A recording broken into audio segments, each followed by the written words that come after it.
میرے ذہن میں ایک سوال پیدا ہوا، اللہ نے تو قرآن میں کہا لعلکم تتقون، رمضان میں روزے رکھو گے تم متقی بن جاؤ گے، تم پرہیزگار بن جاؤ گے، تم تقوی شعار بن جاؤ گے، تم اچھا انسان بن جاؤ گے۔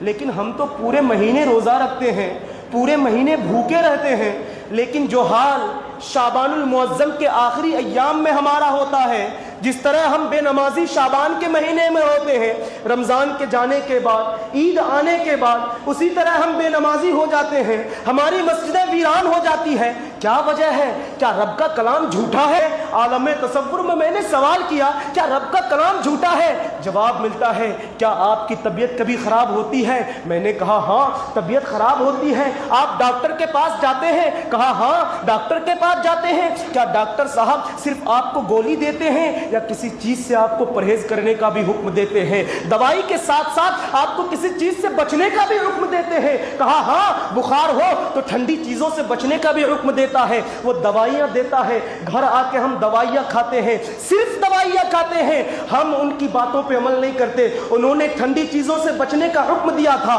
انہوں نے ہمیں ٹھنڈی چیزوں سے پرہیز کرنے کا حکم دیا تھا، لیکن ہم نے پرہیز نہیں کیا، دوائیوں کی پتیاں کھاتے کھاتے ڈھیر کر دیے۔ جب ہمیں شفا نہیں ملی ہم ڈاکٹر کے پاس جاتے ہیں اور کہتے ہیں ڈاکٹر صاحب آپ کی دوا کارگر نہیں ہے، آپ کی دوا صحیح نہیں ہے۔ ڈاکٹر صاحب ایک ہی بات پوچھیں گے، دوائیاں تو کھائی، ہم نے جو کہا تھا اس پہ عمل کیا کہ نہیں؟ ہم نے جو کہا تھا کہ ٹھنڈی چیزوں سے تمہیں بچنا ہے، تم نے بچا تھا کہ نہیں؟ آپ اگر کہیں گے نہیں تو ڈاکٹر یہی کہے گا لاکھ دوائیاں کھا لو تم شفا یاب نہیں ہو سکتے۔ اسی طرح روزہ رکھنا صرف بھوکے رہنے کا نام نہیں ہے، روزہ رکھنے کے ساتھ ساتھ تمہیں گناہوں سے بچنا ہوگا، تمہیں جھوٹ سے بچنا ہوگا، تمہیں غیبت سے بچنا ہوگا، تمہیں بدعمالیوں سے بچنا ہوگا، تمہیں گناہوں سے بچنا ہوگا۔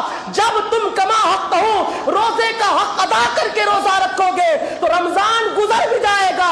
جس طرح تم رمضان کے دنوں میں عبادتوں سے محبت کرتے ہو، رمضان کے گزرنے کے بعد بھی اسی طرح تم عبادتوں سے محبت کرنے لگو گے۔